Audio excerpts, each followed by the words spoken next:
बिस्मिल्लाहिर्रहमानिर्रहीम। अस्सलाम वालेकुम नाज़रीन, लाइव पे डॉक्टर शाहिद मसूद के साथ मैं हूं नाइला अली। नाज़रीन, मलिका बरतानिया की आखिरी रसूमात में शिरकत के बाद आज वज़ीर आज़म शहबाज शरीफ साहब अमरीका के दौरे पर रवाना हो गए हैं। दूसरी जानिब अदालत ने इमरान खान साहब के खिलाफ दहशत गर्दी के दफ़ात ख़त्म करने का हुक्म दिया है, जबकि आज साबिक़ वज़ीर आज़म इमरान खान साहब की ज़ेर सदारत PTI की पार्लिमानी पार्टी का भी एक अहम इजलास हुआ, जिस पर भी बात करेंगे। हमारे साथ वीडियो लिंक पर मौजूद होंगे डॉक्टर शाहिद मसूद। अस्सलाम वालेकुम डॉक्टर साहब। जी, आपको भी नजर सर, कल मुस्लिम लीग नवाज की जो एक अहम बैठक हुई है लंदन में, कहा जा रहा है कि कुछ अहम फैसले जो आजकल मीडिया में भी ज़ेर बहस है, उनके हवाले से मुशावरत भी की गई और फैसला भी किया गया। मैं उस हवाले से आपसे जानना चाहूँगी कि ये अहम फैसले क्या हुए हैं और मुल्की सियासत पर उसके क्या असरात पड़ने जा रहे हैं। देखिए जी, काफ़ी तफसीली गुफ्तगू हुई है नवाज शरीफ साहब की शहबाज शरीफ साहब के साथ, और ये भी इतलात हैं कि एक तो पब्लिक में हमने देखा कि मुलाकात हुई और वहाँ मीडिया के लोग भी मौजूद थे। वहाँ पे इसाक डार साहब भी हमें नज़र आए, और नवाज शरीफ साहब, शहबाज शरीफ साहब, फिर ख्वाजा आसिफ साहब की अलग से मुलाकात हमने देखी, जिसमें वो उस मुलाकात में शरीक नहीं थे लेकिन अलग से वो मिले। और मरियम औरंगजेब साहबा ने फिर प्रेस कॉन्फ्रेंस की, वो भी शायद एक मुलाकात में थी, मुलाकात में नहीं थी। लेकिन जो अहम बात है वो ये है कि जो शहबाज शरीफ और नवाज शरीफ साहब की गुफ्तगू है या उनकी वो ये जो पब्लिक में मीटिंग हुई है, इससे हट के भी उनकी काफ़ी तवील गुफ्तगू हुई है। और शहबाज शरीफ साहब परसों पहुंच गए थे लंदन, और परसों और कल के दरमियान ये तवील इनके दरमियान ज़ाहिर है कि एक बहुत सी बातें ऐसी जो कि मीडिया से हट के और किसी प्राइवेट जगह पर गालिबन इनके दरमियान मुशावरत हुई और काफ़ी तफसीली मुशावरत हुई है। ठीक। और उसमें जो अहम बात है वो ये है कि जो बात सामने आई उसके बाद वो ये है कि एक तो वो इमरान खान साहब की तरफ से एक बात की गई थी कि जी मुफाहमत होनी चाहिए किसी किस्म की, और हमें आगे बढ़ना चाहिए, इलेक्शंस का रास्ता अपनाना चाहिए। तो वो तो नवाज शरीफ साहब ने और शहबाज शरीफ साहब, ज़ाहिर है नवाज शरीफ साहब ने ही हदायत दी शहबाज शरीफ साहब को, तो उसके बाद वो तो तमाम मामला जो है वो उसको उन्होंने बंद कर दिया। और उसके नतीजे में जो कोशिशें आरिफ अलवी साहब कर रहे थे, उन कोशिशों को भी शदीद धचका लगा, क्योंकि वो जो कोशिशें थीं वो ये हो रही थी कि कोई अफ़वाम व तफ़हीम से कोई रास्ता निकले और बातचीत आगे बढ़े और मामला जो हैं वो किसी तरह से मुख्तलिफ फरीकैन जो हैं वो कहीं एक नशिस्त पे बैठें। अब आरिफ अलवी साहब का जो एक नशिस्त पे बिठाने का फार्मूला था, उस में उनका ये कहना था आरिफ अलवी साहब का कि मेरे शहबाज शरीफ साहब से भी अच्छे ताल्लुकात हैं, मैं एस्टेब्लिशमेंट से भी अच्छे ताल्लुकात हैं, ज़ाहिर वो प्रेसिडेंट है पाकिस्तान के, और इमरान खान साहब से भी ज़ाहिर है उन्हीं की जमात से हैं वो। तो वो ये था कि दरमियान में कोई रास्ता निकले, लेकिन नवाज शरीफ साहब ने तकरीबन आप समझें कि वो तमाम जो रास्ते थे वो बंद कर दिए। दो बातें उन्होंने कही। एक बात उन्होंने कही कि जी वक्त आने पे तकर्रुरी के हवाले से, नवंबर की तकर्रुरी के हवाले से बात उन्होंने की नहीं। वो बात तो ख्वाजा आसिफ साहब पहले ही कह चुके हैं और नवाज शरीफ साहब ने उसको ज़ाहिर है उसी बात को इंडोर्स किया, उसके ऊपर कोई बात हमारे सामने नहीं आई। लेकिन गालिब इम्कान यही है कि वो नवाज शरीफ साहब ने उसी बात को इंडोर्स किया और उसको कोई उसकी तरदीद नहीं की। ये ज़हन में रहे कि ख्वाजा आसिफ साहब जो हैं वो हमारी मिलिट्री लीडरशिप के बहुत करीब हैं, और इमरान खान साहब भी ये बात जानते हैं, और ये बात जो है वो शेख रशीद साहब भी अक्सर तंजन ये बात करते हैं कि जी मैं वहाँ फलां जगह पे पहुंचा तो वहाँ ख्वाजा आसिफ साहब पहले से मौजूद थे जी। तो ख्वाजा आसिफ साहब वेल कनेक्टेड हैं इस्टेब्लिशमेंट के साथ, मौजूदा इस्टेब्लिशमेंट के साथ, और जाहिर है कि वजीर दिफा भी हैं। तो उन्होंने जो बात कही, तो अब यहाँ पर इमरान खान साहब जो हैं वो आज उनको बड़ा रिलीफ मिला है इमरान खान साहब को। और रिलीफ उनको मिला एक तो ये कि एक इंतहाई वाहियात का लफ्ज़ में इस्तेमाल, इंतहाई वाहियात ये जो FIR जो है जिसमें दहशतगर्दी का बनाकर, एक्चुअली उसी की वजह से तमाशा उठा पूरी दुनिया में कि जी इमरान खान के ऊपर एक दहशतगर्दी का पर्चा कट गया। अब मसला ये है कि वो तो उसको इस्लामाबाद हाई कोर्ट ने तो उसको उड़ा दिया, वो तो ठहर ही नहीं सका। और उसके साथ ही जो इमरान खान साहब हैं वो अब उन्होंने ये जो बात आई वहां से लंदन से, उसमें ये भी आया कि जी आप पंजाब हुकूमत को ने जो है वो देखें कि वहां पर तब्दील हो सकती है तो हो पंजाब हुकूमत,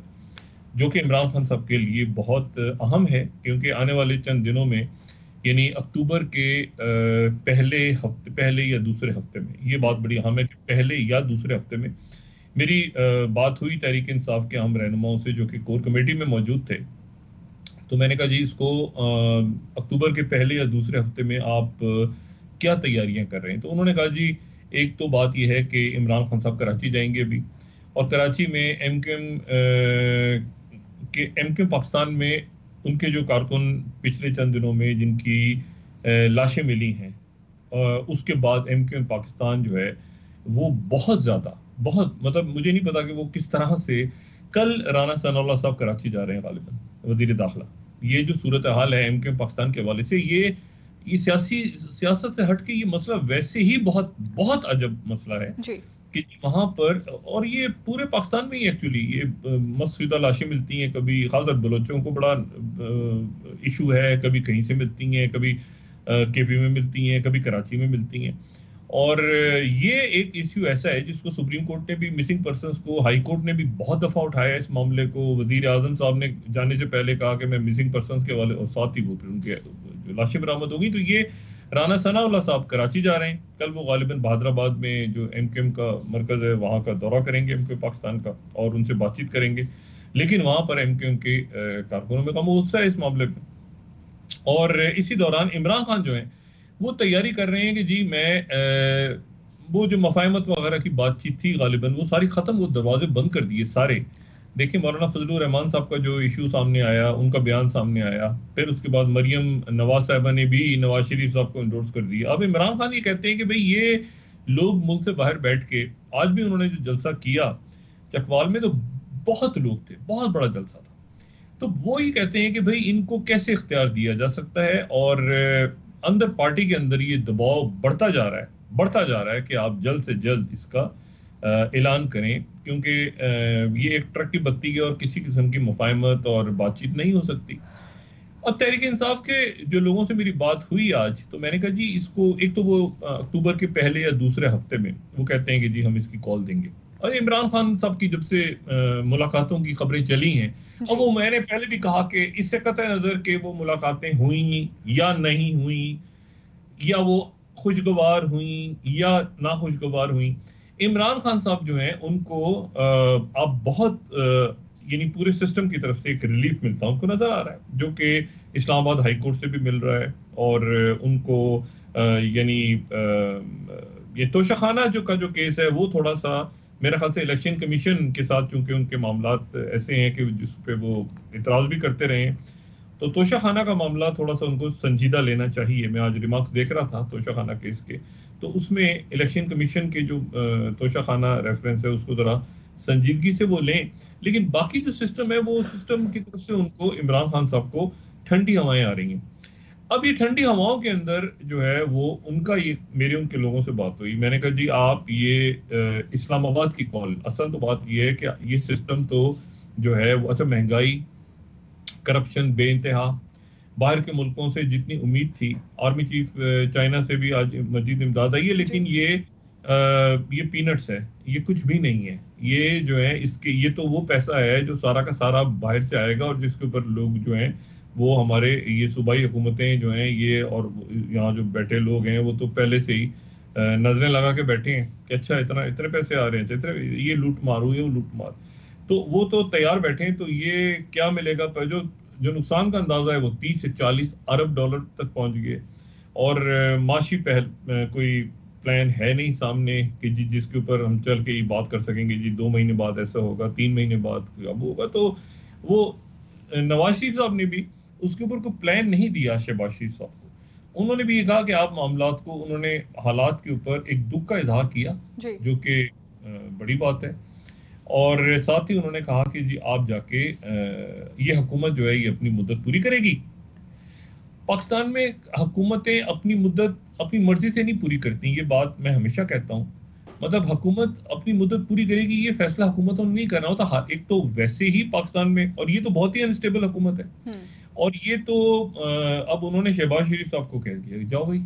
आगे, मतलब गो अहेड कर दिया उनको एक तरह से, और वो ही एंडोर्स कर दिया। हालांकि उनकी इस बात की थी कि कुछ ना कुछ वो मईशत के हवाले से, या कम से कम मिफ्ता इस्माइल को वो बुला लेते साथ। मिफ्ता इस्माइल साहब की मौजूदगी में अगर एक मिफ्ता इस्माइल साहब और इसाक डार साहब को बिठा के अगर वहां पे एक बात हो जाती, शहबाज शरीफ साहब भी होते और बाकी लोग भी होते, तो एक तासुर ही जाता कि मईशत के ऊपर बड़ा एक सैर हासिल बहस हुई है। लेकिन वहां एक तासुर ऐसा आया कि जी सिर्फ जो है वो गो हेड कि जी इलेक्शन जो है वो वक्त पे होंगे, और पंजाब में कोशिश की जाए कि अगर लोग आ जाते हैं तो हुकूमत तब्दील हो जाए या ना हो। मईशत के ऊपर कोई देखें, शायद ख्वाजा आसिफ साहब के साथ मैं फिर दोबारा कह रहा हूँ, शायद मिफ्ता इस्माइल होते और वहाँ एक मईशत के ऊपर इजलास हो जाता जिसमें सागदार और ये सब बैठे होते, तो शायद एक तासुर बहुत मुख्तलिफ और बहुत बेहतर जाता कि जी मईशत को संजीदगी से लिया गया है, महंगाई और जो बिल्स आ रहे हैं और जो बेरोजगारी बढ़ जाए, तो मईशत का कहीं जिक्र ही नहीं आया। और उसमें ये हुआ कि इलेक्शन जो हैं वो अपने वक्त पे होंगे, वक्त अगले साल का है और हुकूमत मुद्दत पूरी करेगी और जो है वो किसी तरह से ब्लैकमेल नहीं होंगे। इमरान खान साहब का नाम नहीं लिया, लेकिन ये कि बस ये आप काम करें अपने जाके। अब ये तो कोई प्लान, ये तो मतलब इमरान खान साहब के लिए अब कोई मेरे ख्याल से उनको रास्ता नहीं छोड़ा उन्होंने। और सवाल इसके कि इमरान खान साहब जो है एक लॉन्ग मार्च की तारीख दें, और लॉन्ग मार्च की वो शायद अक्टूबर में कहीं दूसरे हफ्ते में शायद सोच रहे हैं इमरान खान साहब, क्योंकि मैंने उनके लोगों से पूछा तो उन्होंने कहा जी मसला ये है कि इसके अलावा कोई रास्ता नहीं है। खान साहब पे प्रेशर तो है कि वो जल्द दें, लेकिन इसमें हमें चारों सूबों की अच्छा, दूसरी बात ये है कि वो जो लोग एक्सपेक्ट कर रहे हैं, मैंने कहा जी उनके बड़े मर्कजी रहनुमा जो कि ये तैयारी वगैरह शुरू कर दी है ज़ाहिर मुख्तलिफ लेवल्स पे, तो मैंने उनसे पूछा, मैंने कहा जी आपका क्या अंदाजा है कितने लोग आएंगे? तो उन्होंने कहा कि जी हमारा जो अंदाजा है, ये नहीं मैं इस वक्त, उन्होंने बाकायदा ये देखा, कागज देख के मुझे जवाब दिया। उन्होंने कहा जी हमारा जो अंदाजा है वो ये है कि कम से कम 50 से 60 लाख लोग इस्लामाबाद आ सकते हैं। सही। तो मैंने कहा जी हाँ, इतने चारों सूबों से लोग निकलेंगे तो कम से कम इतना दीवानावार लोग निकलने को बेताब हैं कि 50 से 60 लाख लोग निकलेंगे। सर इंतहा यहाँ मौजू पे बात करें, एक ब्रेक का वक्त है डॉक्टर साहब, यहीं से कंटिन्यू करते हैं वापस आके आपसे। 50 से 60 लाख लोगों का अंदाजा है, एस्टिमेट है तहरीक इंसाफ की क़यादत का। ठीक है जी, बेहतर। नाज़रीन एक ब्रेक ले लेते हैं, हमारे साथ।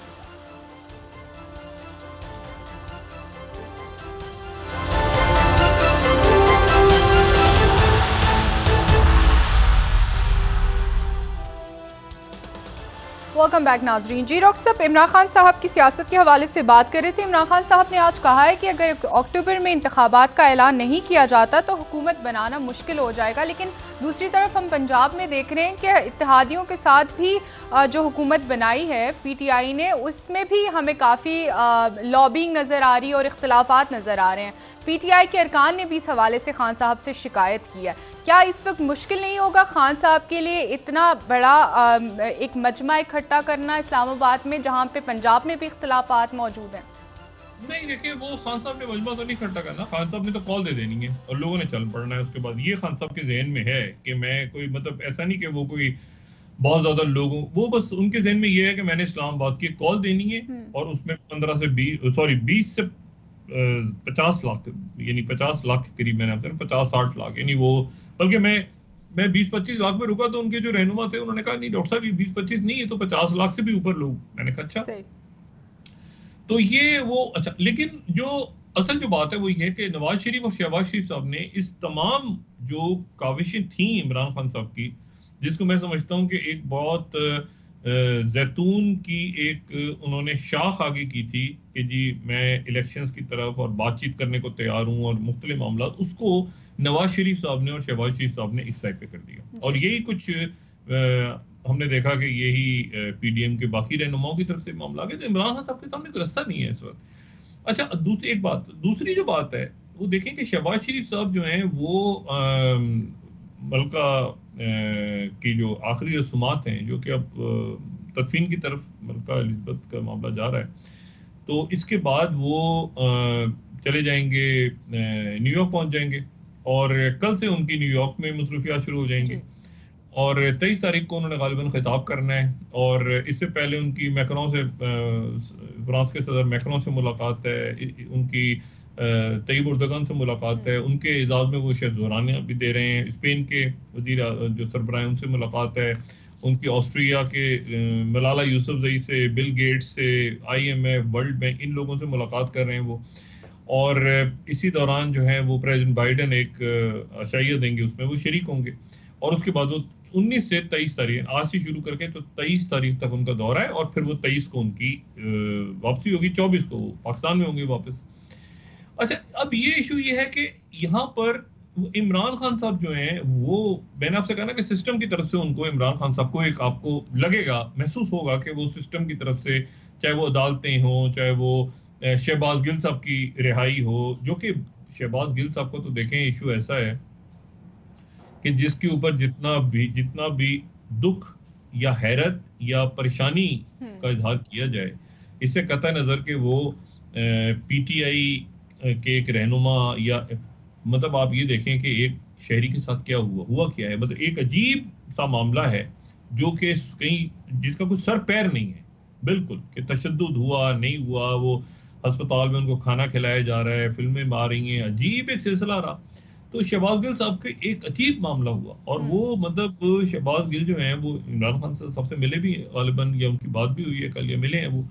और उन्होंने बताया है कि इन्होंने इमरान खान साहब को, लेकिन उनकी रिहाई होना वो भी एक, मेरा ख्याल है कि एक इमरान खान साहब के लिए ज़रा सुकून का मामला है, कि और शहबाज गिल साहब के लिए भी, उनके अहले खाना के लिए भी। लेकिन आप देखें कि हमारे मुल्क में हो क्या रहा है, अब ये ज़रा देखें ना कि थानों के चेहरियों में शहबाज गिल साहब तो एक यानी सियासतदान थे, उनके लिए आवाज़ भी उठाई इमरान खान साहब ने, बाकी लोगों ने, लेकिन आम शहरियों के साथ इस मुल्क में क्या होता होगा। तो उसकी वजह से अब इमरान खान साहब जो हैं वो चूंकि सिस्टम की तरफ से वो महसूस कर रहे हैं कि मेरे लिए बड़ी अच्छी खबरें आ रही हैं, महंगाई बढ़ी हुई है, कोई प्लान नहीं है इनके पास, कोई चीज़ नहीं, तो वो कहते हैं कि जी इस्लामाबाद आके, और मैंने इस्लामाबाद की तरफ कॉल देनी है, और कॉल के लिए वो दूसरा हफ्ता अक्टूबर का वो उनके जहन में है। पहले उनके जहन में था जल्दी, लेकिन फिर उसके बाद चूंकि ये सारे मामला जाहिर है कि अब ये तोशा खाना और बाकी ये कुछ अदालतों के मामला बाकी वो देखेंगे, इलेक्शन कमीशन, ये तोशा खाना की तरफ तवज्जो देने की जरूरत है अभी भी, मैं समझता हूँ तोशा खाना की तरफ, क्योंकि इलेक्शन कमीशन को उन्होंने जाहिर है उसको बहुत कुछ कहा भी है, और इलेक्शन कमीशन का ये जो मामला है ये थोड़ा सा जरा संजीदा है, उनके वकला भी ये कह रहे हैं। लेकिन उससे हट के वो जो है ना, रास्ता कोई नहीं है इमरान खान साहब के पास के अलावा कि वो इस्लामाबाद आए। अब इस्लामाबाद वो आते हैं तो वो इसको अगर देखें, पहले एक तो तासुर है ये है ना कि वो ताखीर ना करें, तो ताखीर वो इसलिए करनी है उन्होंने कि वो जाहिर है वो कहते हैं कि पूरे पाकिस्तान में कॉल हो, उससे पहले जलसे भी वो करेंगे और मजीद वो इस कैंपेन को आगे बढ़ाएंगे। दूसरी जो बात है वो ये ध्यान में रखें कि देखें, मैं फिर बार बार कहता हूं कि जो ये जो नई जंगें और नए महाज खुल रहे हैं ना, ये पाकिस्तान के ऊपर बराह रास्त बड़ा सख्त असर डालने जा रहे हैं। देखें, नैन्सी पेलोसी जो हैं, जो स्पीकर हैं अमेरिका की, वो जो हैं वो उनके ईमान नुमाइंदगान की, तो वो उनका आर्मीनिया जाना कोई छोटी मामूली बात नहीं है। ये आर्मीनिया जो है ये रशिया का जो नेटो है, जो कि एक तरह से मुझे लगता है कि शायद खत्म हो चुका है। उसकी वजह ये कि देखें, आर्मीनिया जो है वो बहुत अच्छे से उन्होंने कहा कि जी आप हमारी मदद करें, हमारी हेल्प करें। रशिया ने, मुझे नहीं पता कि क्यों हेल्प नहीं की आर्मीनिया की, और रशिया भी कभी कभी ऐसे लगा कि आज़रबाईजान की तरफ टिल्ट हो गया। हालांकि आज़रबाईजान जो है वो तो CSTO से निकल चुका है और वो टर्की की तरफ है, लेकिन आज़रबाईजान जो है वो बहुत पावर के साथ नगोर्नो काराबाख के ऊपर जो पिछले साल लड़ाई हुई 2020 में, तो उसमें जो है वो बड़ा क्राइसिस आया आर्मीनिया के अंदर, उनके अंदर दबाव आया कि जी आर्मीनिया, आज़रबाईजान ने हमला किया है, आप मदद करें। लेकिन रशिया ने बीच में सुलह करवाई और उनके ट्रूप्स वहां पे आ गए। लेकिन आर्मीनिया के अंदर एक गम गुस्सा, अब उस गम गुस्से को कैश जो है वो किया है नैन्सी पेलोसी ने, और नैन्सी पेलोसी का आर्मीनिया जाना कोई मामूली बात नहीं है। और इसी दौरान जो है ये आप देखें कि उन्होंने बाकायदा नाम लिया है। यहाँ पे मैं यहाँ पर आज़रबाईजान की तरफ से उनकी मिनिस्ट्री ऑफ फॉरेन अफेयर्स ने उन्होंने बाकायदा नाम लिया और आज़रबाईजान पर बड़ी शदीद तनकीद की है आर्मीनिया में खड़े होके नैन्सी पेलोसी ने, जिसके ऊपर आज़रबाईजान, अगर हम थर्ड स्लाइड दिखा सकें कि ministry of foreign affairs Azerbaijan जो है वो कह रहा है, commentary of press service department जो है आज़रबाईजान का, उन्होंने बहुत शदीद तनकीद की है कि ये नैंसी पेलोसी यहाँ पर कैसे आई हैं और क्या कर रही हैं आगे। दूसरी बात, पहली मर्तबा ये CBS बड़ा एक जबरदस्त न्यूज नेटवर्क है अमेरिका का, और उसका एक बड़ा जबरदस्त प्रोग्राम है 60 मिनट्स। उसमें कल प्रेसिडेंट बाइडेन आए हैं और प्रेसिडेंट बाइडेन ने उसमें आके पहली मर्तबा, तो मैं नहीं कहूंगा, इससे पहले भी वो कह चुके हैं, लेकिन दो टोक अंदाज में उन्होंने कहा है कि अगर ताइवान के ऊपर चाइना ने हमला किया तो यूक्रेन की तरह अमेरिका रिस्पॉन्ड नहीं करेगा, बल्कि अमेरिकन ट्रूप्स, अमेरिकन फौजी, अमेरिका की औरतें, अमेरिका के हजरात, ठीक है ना, मैन एंड वुमेन जिसको कहते हैं, वो वहां पर ताइवान पर मौजूद होंगे ताइवान का दिफा करने के लिए। ये पहली दफा, इससे पहले टोक्यो में उन्होंने बात की थी, लेकिन उसके फौरन बाद तरदीद कर दी थी, व्हाइट हाउस आगे आ गया था कि नहीं, मतलब ये नहीं था, ये नहीं था। अब उन्होंने कैटेगोरिकली, ठीक है, अगर हम रॉयटर्स को यहाँ कोट कर देते हैं, जो चौथी स्लाइड है हमारी, कि बाइडेन सेज कि US forces would defend Taiwan event over Chinese invasion.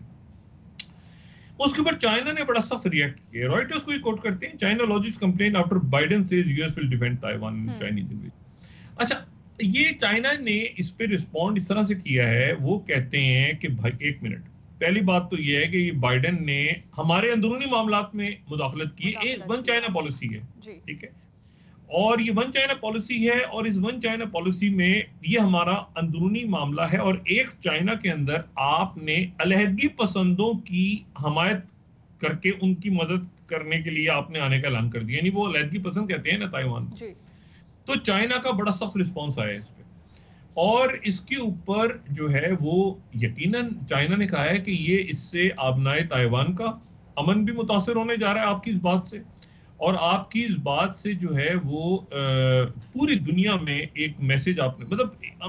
America और चाइना के दरमियान एक्सक्लेट हो गया मामला। खासतौर पर ये अक़वाम मुत्तहिदा का जो इजलास शुरू हो रहा है, इसमें ये ध्यान में रहे कि जो जितने मुल्क हैं, गरीब मुल्क हैं या जो तरक्की पजीर मुल्क हैं, वो बात करने जा रहे हैं सेहत की, मौसमियाती तब्दीलियों की, जैसे सैलाब आ गया पाकिस्तान में। आप ये देखें ना, पूरी दुनिया को कोविड की वैक्सीन लगी और अफ्रीका में नहीं लगी, अभी आधे से ज्यादा अफ्रीका पड़ा हुआ है, एक वैक्सीन भी नहीं लगी। तो मसला ये है कि जब तक वैक्सीन, एक आदमी को भी वैक्सीन नहीं लगी तो किसी को भी नहीं लगी, ये असूल है ना दुनिया में। तो मसला ये है कि वो बीमारियां अपनी जगह हैं, फिर उसमें आप देखें कि अब जैसे पाकिस्तान में डेंगू फैल रहा है, बाकी ये सैलाब आ गया पाकिस्तान में, दुनिया ने माना इस बात को कि पाकिस्तान की गलती नहीं है ये, जो अगर मौसमियाती तब्दीलियों के नतीजे में सैलाब आया है, तो पाकिस्तान में इतनी मिशन नहीं हो रही जितनी तरक्की याफ्ता मुल्कों में हो रही है, लेकिन नताइज उसके दूसरे मुल्क भुगत रहे हैं, पाकिस्तान जैसा मुल्क। तो मसला ये है कि वो ये मुल्क बात करने जा रहे हैं मौसमियाती तब्दीलियों की, सेहत की, बाकी मसाइल की, लेकिन जो आपकी सुपर पावर्स हैं उनकी कोशिश ये है, खास अमेरिका की और अलायंस की कोशिश है कि अच्छा, यूरोप भी चाहेगा कि इसमें एनर्जी का मसला डिस्कस करे, बाकी इश्यूज डिस्कस करे। अमेरिका डिस्कस करने जा रहा है यूक्रेन हावी आ जाए, क्योंकि वहां पर सेटबैक्स हुए हैं रशिया को काफी जगहों पे, और काफी इलाके ऐसे हैं जो कि अचानक रशियन आर्मी वहां से निकल गए हैं उनके रशिया के हाथ से। तो इसमें अब वहां पर जाहिर है कि जितनी तकरीरें होंगी, लंबी लंबी तकरीरें होंगी, और लंबी लंबी तकरीरों में यूक्रेन होगा, लेकिन जो डेवलपिंग वर्ल्ड है या जो गरीब मुल्क हैं उनकी कोशिश ये होगी, देखिए ज़ेलेंस्की को बहुत इंपॉर्टेंस मिलेगी वहां पे, और ये पहला मौका है 2 सालों के बाद, कोविड के बाद, कि वहां ये रहनुमा खुद पहुंच रहे हैं, सारे रहनुमा खुद वहां पहुंच रहे हैं। आप देखेंगे ये जो मलका एलिज़ाबेथ का जो आखिरी रसूमात हैं, इसमें सारी दुनिया के लोग खुद पहुंचेंगे, लेकिन ये कोई 1 साल पहले तस्वुर नहीं था कि इतने सारे लोग एक जगह जमा होंगे, तो कोविड की वजह से। तो कोविड के बाद ये पहला इजलास, मेरा ख्याल है पहला बड़ा आलमी इज्तिमा तो ये हुआ है जो कि मलका बरतानिया के आखिरी रसूमात कोविड के बाद। और दूसरा जो है ये अक़वाम मुत्तहिदा का इजलास इस तरह से होने जा रहा है। पिछले साल तो कुछ लोग पहुंचे, कुछ नहीं आए, डरे सहमे लोग थे सारे, इस साल खुल के वहां पहुंच रहे हैं लोग। तो इसमें अब ये है कि वहां पर ये उससे पहले ही एक्सक्लेशन हो गई है ये वाली, एक तो यूक्रेन के वाले से मामला, फिर आज़रबाईजान, आर्मीनिया, फिर वो किर्गिस्तान और जो ताजिकिस्तान है उसका मामला, वो भी आपस में लड़ाई हो रही है मुस्तकिल। तो ये जो है ये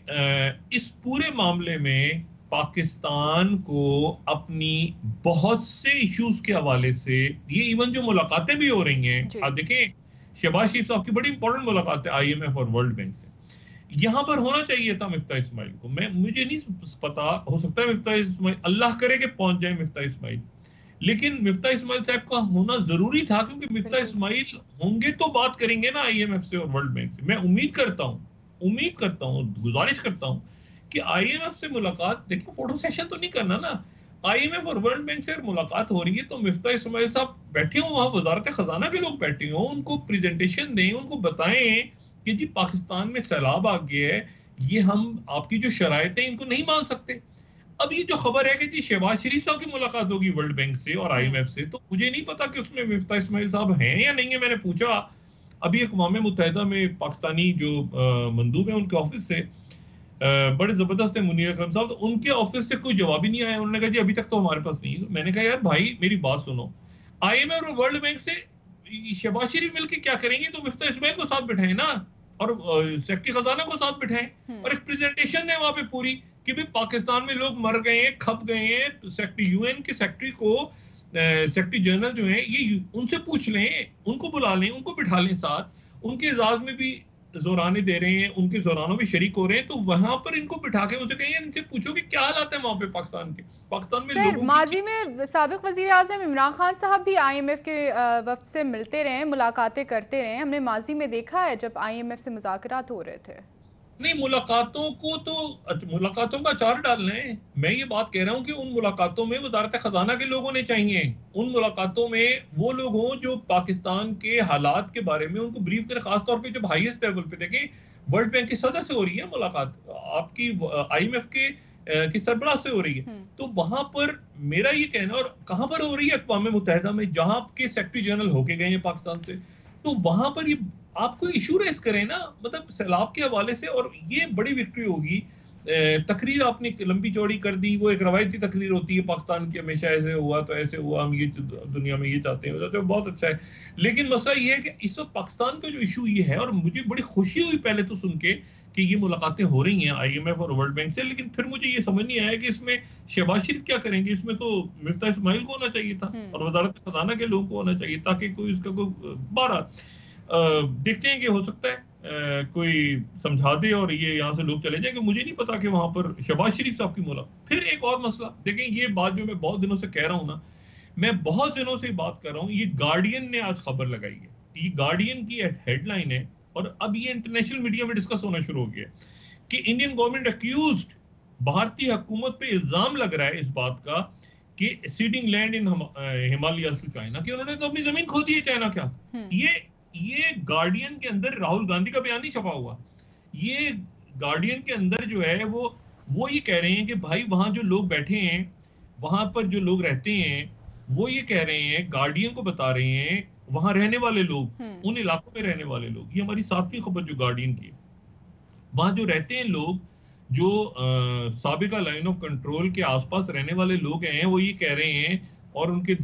डिफेंस एनालिस्ट भी कह रहे हैं कि भाई इंडिया ने अपनी बहुत बड़ी जमीन खो दी है, दे दी है चाइना को।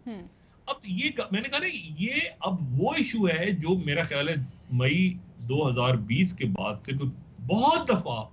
दफा मैं ये बात कहता रहा हूं बार बार के प्राइम मिनिस्टर मोदी जो हैं वो अपने लोगों से सच बताएं। देखिए जंग होती है और उसके नतीजे में कभी आप जीतते हैं, कभी आप हारते हैं, लेकिन आप अपने लोगों को सच जरूर बताते हैं ताकि आपके लोग एक ज़हनी तौर पे एक बात के लिए तैयार हों। ये बफर जोन जितने बन रहे हैं, ये भारत के इलाके में बन रहे हैं, और मैं पहले भी कह चुका हूं कि इतना बड़ा इलाका जो तकरीबन एक बांग्लादेश बनता है, अब उसको आप आगे करें पीछे करें, बहुत बड़ा इलाका है,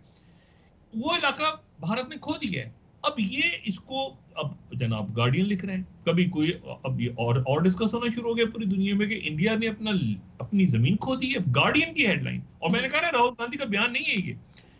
अच्छा, अब इसमें तो ये एक इंडिया के लिए प्रॉब्लम है कि भाई आप जो है वो नई दुनिया में अब चाइना के साथ कैसे रिलेशनशिप, पाकिस्तान के लिए भी बड़ा इंपॉर्टेंट है कि ये जो चाइना अमेरिका, ये पुराना मॉडल तो गिर गया है ना, पुराना मॉडल तो ये चिकनाचूर हो गया है जो कि एक यूनिपोलर वर्ल्ड का मॉडल था। और वो तो बिल्कुल खत्म हो गया, वो तो कोविड से पहले खत्म हो गया था, उसका सत्यानाश पहले ही हो गया था कोविड से। कोविड के बाद तो बिल्कुल ही खत्म हो गया, और कोविड के बाद तो ये ब्रेक्जिट के बाद यूरोप और जो है नई दुनिया, जो इसके ट्रेंड्स और इंडस्ट्रियल रेवोल्यूशन आ रहा है नया, जो कि जिसको हम पहले भी डिस्कस कर चुके हैं कि टेक्नोलॉजीज में काम कर रही है, और वो मतलब वो टेक्नोलॉजी के ऊपर दुनिया जा रही है और आगे। अब इसके अंदर जो है वो ये कोविड के बाद ही मजीद तेजी आ गई इसमें, यानी टेक्नोलॉजी ही है ना कि लोगों ने सीख लिया कि जी ये तो जूम पे बात करनी है, अच्छा किस तरह से, यानी कोविड के दौरान वो टेक्नोलॉजी मजीद आगे निकल गई कि लोगों ने अब इसमें सीखा कि अच्छा जी बैंक का नहीं जाना तो बैंक घर से बैठ के कैसे कर सकते हैं, मतलब पढ़ाई घर से कैसे कर सकते हैं, मतलब टेक्नोलॉजी आगे आगे आगे। अब जूम का जो नया मॉडल आ रहा है उसके नीचे ट्रांसलेशन भी आ रही हैं, ठीक है, मशीन ट्रांसलेट करेंगी बातों को। एनीवे, तो अब इस नई दुनिया के अंदर पाकिस्तान की पोजीशनिंग क्या होगी, यानी नया ऑर्डर अभी क्लियर नहीं है, पुराना ऑर्डर तो गिर गया, इसमें कोई शक नहीं, यूनिपोलर वर्ल्ड गिर गई, सब कुछ गिर गया, ताकतें गिर गई, तो जो नया ऑर्डर आ रहा है वो नए ऑर्डर में किसने कहां जाना है वो डिसीजंस हो रहे हैं इस वक्त, ठीक है। तो नया ऑर्डर अभी क्लियर नहीं है कि दुनिया यूनिपोलर वर्ल्ड के चिकनाचूर होने के बाद, उससे पहले ही हो चुका था एक्चुअली, कोविड से पहले चाइना मर्ज कर चुका था, लेकिन उसके बाद ब्लॉक्स में कहां पर कैसे, तो वो अपनी जगह, कभी वो नॉन अलाइन की तरफ इंडिया जा रहा है, कभी कहीं जा रहा है। इसी तरह कभी आप देखें ना कि अरब वर्ल्ड में सऊदी अरब इधर जाता है, फिर उधर रशिया के साथ बैलेंस करता है उसको, फिर अमेरिका। तो बात ये सारी कि इस पूरी सूरत हाल में पाकिस्तान ने बड़े डिसीजंस करने हैं। आपके पड़ोस में एक डिस्टेबलाइज्ड, मतलब आप देखें अगर तो अफगानिस्तान, और फिर अफगानिस्तान के साथ पूरा सेंट्रल एशिया कनेक्ट होता है, उसी को आप, उसी सेंट्रल एशिया को आप चाइना के साथ और इंडिया के साथ एक ही पट्टी है ना पूरी की पूरी, आप ऐसे अलग नहीं कर सकते कि ये यहाँ से ईरान से शुरू होता है सिलसिला, ये से चाबहार के साथ और जो भी ईरान के साथ इंडिया के मामला, उसको आप अफगानिस्तान तक ले जो कि डिस्टेबलाइज है। उसके बाद अब ताजिकिस्तान, किर्गिस्तान, ऊपर लड़ाई शुरू हो गई है, ऊपर चले जाएं तो आजरबाईजान, आर्मीनिया में लड़ाई हो रही है, फिर आप इधर से इधर बिल्कुल साथ ही आ जाएं तो आपको शिंगयांग के इलाके आपको मिलते नजर आ रहे हैं, ठीक है। फिर काजाकिस्तान के अंदर एक बेच है, और फिर इधर से ये जंग हो रही है आपकी जो है वो चाइना और इंडिया के दरमियान। तो बात यह है कि अब और फिर इंडिया के उस पार जो बेचैनी है, वो बेचैनी चाहे वो बांग्लादेश है या म्यांमार है या बाकी, तो और या इस तरफ ईरान के इस तरफ जो आप देखेंगे इराक में डिस्टेबलाइजेशन है, तो ये पूरा खित्ता जो है दुनिया का, अब इस खित्ते के अंदर दरमियान में पाकिस्तान, एक तो कुदरती आफात, एक सियासी अदम इस्तेकाम जो कि मैन मेड है मुकम्मल, एक तो कुदरत की तरफ से दो आफात आई बैक टू बैक, एक से हम निकल गए अल्लाह का एहसान कोविड से, दूसरे में हम खुद फंसे यानी सियासी अदम इस्तेकाम में, और साथ ही कुदरत का एक और कोड़ा पड़ा, और वो बड़ा बेरहम कोड़े हैं दोनों कुदरत के। दूसरा जो कोड़ा है वो तो सैलाब है, सैलाब की सूरत, और वो जो है उसका कोई किसी किस्म का कोई जिम्मेदारी लेने को तैयार नहीं है कि जी हमने जिम्मेदारी लेनी है। वो लूटमार मची हुई है, कभी वो पेनाडोल की गोलियां गायब हो जाती हैं, तो कभी वो आपको पता चला ट्रक लूट के ले गए, तो पता चलता है बीच में वो सोशल क्राइम्स आपके बढ़ गए, जराइम बढ़ गए। तो मतलब बात ये सारी कि इसमें जब तक सबसे पहले तो सियासी अदम इस्तेकाम खत्म होगा ना, कि आपको पता चलेगा कि मुल्क कैसे चल रहा है और मुल्क की क्या काबरीन क्या फैसला करती है और आपके मुल्क में डायरेक्शन क्या होगी कि आपने मस्जिद की। अब जब ऊपर ही ब्रेक ले लेते हैं डॉक्टर साहब जी। अच्छा, अब यहाँ मुझे बताएं ना कि ये जो लाखों के लोगों का इमरान खान साहब क्लेम कर रहे हैं और उनकी पार्टी क्लेम कर रही है, और ऐसा होगा वाकई, क्लेम क्या करना है, वो इतनी बड़ी तादाद, तो उनके जलसों वगैरह को आप देखें तो वो, तो मुझे बताएं कि फिर ये कैसे इस्तेकाम आएगा। सर बिल्कुल ठीक बात कर रहे हैं डॉक्टर साहब, कैसे आएगी, खास तौर पे जो आरिफ अलवी साहब की जो कोशिशें हैं उनका मुकम्मल तौर पे चूंकि वो दम तोड़ गई हैं, तो अब कैसे मामला आगे चलेगा। सही होगा सर, बात करेंगे मजीद आपसे मुल्क की सियासत पर। नाज़रीन एक ब्रेक हमारे साथ होगा।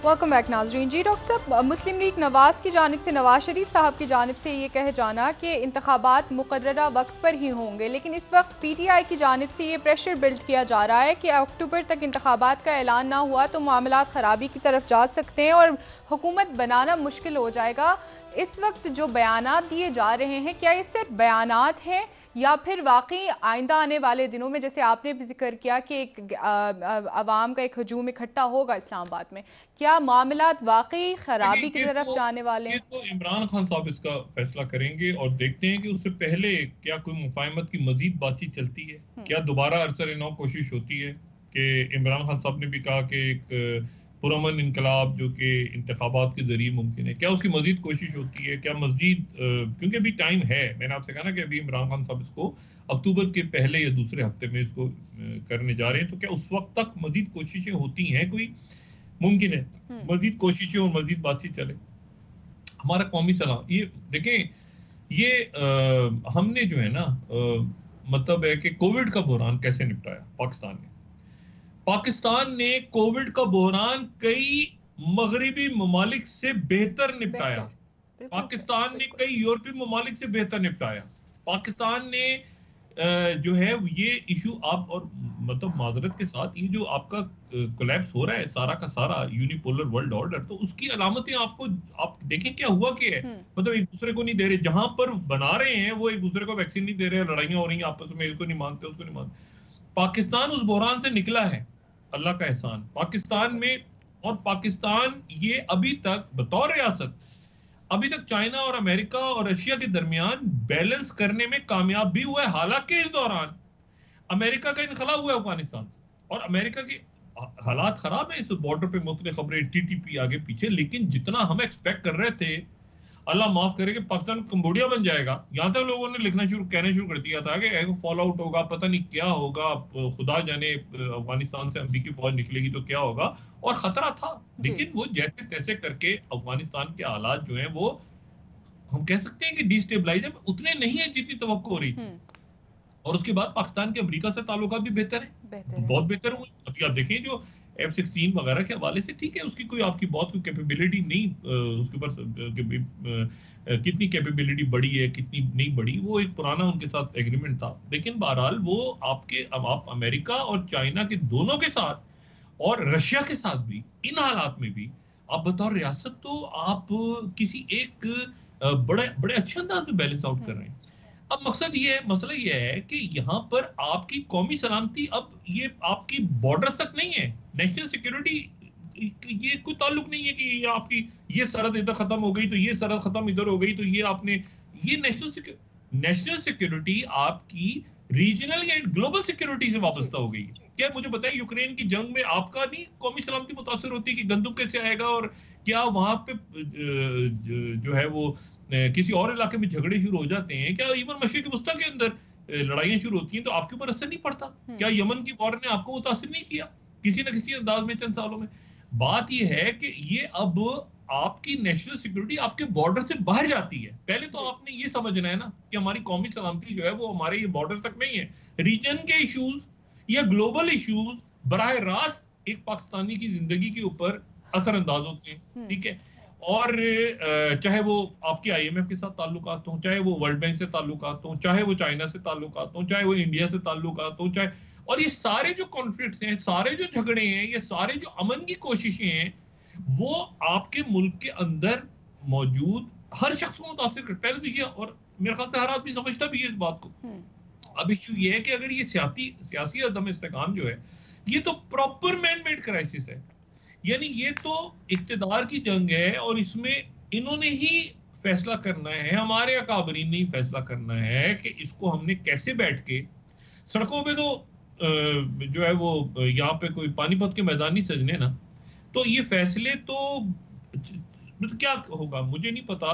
कि, और जाहिर इमरान खान भी इसको बहुत सोच समझ के एक फाइनल स्टेप उठाने जा रहे हैं, इसीलिए कि उससे पहले, और हुकूमत भी जो है वो मेरा ख्याल से कोई ना कोई से पहले कि ये मामलात आगे जाए। अब ये तो मतलब है कि इसको तसादुम से तो रोकना है ना, इंसानी जानों का ज़िया ना हो, और लोग मतलब इसका ये भी इमरान खान साहब कॉल नहीं दे रहे, हो सकता है वो एक कॉल दें, तारीख दें कि मैं इस तारीख को ऐलान करूंगा, और फिर वो एक तारीख का ऐलान करें। ये भी आज डिस्कस हुआ है कुछ लोगों से PTI के, लेकिन वो फाइनल कॉल देने से पहले जरा मुहतात भी है ना, क्योंकि उसके बाद तो फिर वो तमाम यानी जो भी कुछ होना है वो तसादुम की, तो ये जो दिन दरमियान में हैं जो अक्टूबर के दूसरे हफ्ते तक आज बात की कह रहे हैं लोग, तो इस दौरान मैं उम्मीद करता हूं कि कोई ना कोई आरिफ अलवी साहब दोबारा आएंगे दरमियान में, और मजीद लोग आएंगे आगे और वो दरमियान में कोई अफाम तफहीम का रास्ता निकालेंगे। इस्टेब्लिशमेंट अपना रोल प्ले करेगी, अदालत तो नहीं बिठा सकती। इस्टेब्लिशमेंट कोशिश करेगी, जैसे 25 मई के दिन स्पीकर साहब के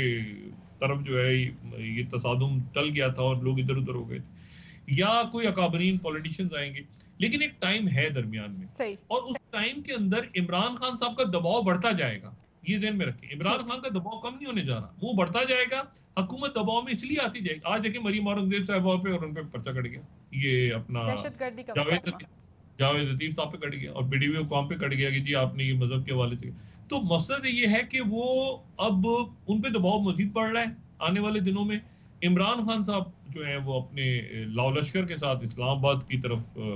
मतलब इमरान खान तो देखिए वो तो 1 घंटे के नोटिस पे वो कहते हैं कि जी लोग निकल पड़ेंगे और निकल पड़ते हैं लोग। सर तो बहुत बात, शुक्रिया डॉक्टर साहब, प्रोग्राम का लेकिन वक्त खत्म हो फाइनल रहा है। काउंटडाउन से पहले मेरा ख्याल ये है कि 1-2 और कोशिशें होंगी या हो रही हैं। कल वो बात कर लेंगे उस पे ठीक होगा, कि जो ठीक है। शायद कामयाब हो जाएं और उसके नतीजे में इमरान खान साहब जो हैं वो अपनी एक फाइनल कॉल जो है उससे कोई दरमियानी रास्ता निकल आए, अवाम अच्छा, तफहीम की तरफ मामला चला जाए और शायद फाइनल कॉल की नौबत ना आए। सही हो गया। ये बहुत उम्मीद की जा शुक्रिया सकती डॉक्टर है। साहब, जी बहुत जी शुक्रिया नाजरीन। कल इंशाल्लाह दोबारा आपसे मुलाकात होगी। मुझे नाइला अली को इजाज़त दीजिए। अल्लाह हाफिज़। जी डॉक्टर साहब। अपने दोस्तों रिश्तेदारों को, जो नवा के लोगों का सब ख्याल रखिएगा।